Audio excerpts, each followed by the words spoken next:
آن روز نزدیک به جاده از اینجا دور،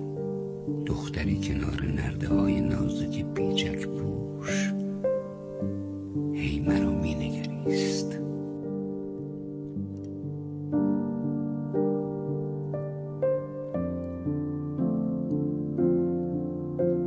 بچسب به من مثل چای بعد از کار،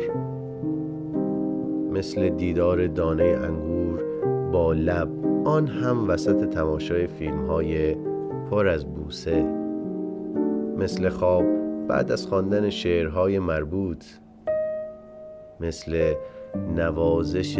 نرم آفتاب اول صبح،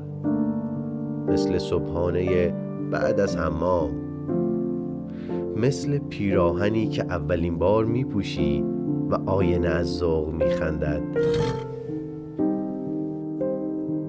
مثل نشستن پروانه روی دستگیره در و کمی دیر شدن، مثل کفش هایی که سمت روز تازه ایستادند، مثل سلام پیرمردی که بوی نان تازه جوانش کرده است، مثل لبخند معشوقه چشم برا و هنوز زیباییش، مثل خودمانی شدن اسم تو با لبهایم. بچسب به من، مرا به خودم بیاور، به لبهایت، به هرچی قشنگی در این دنیاست.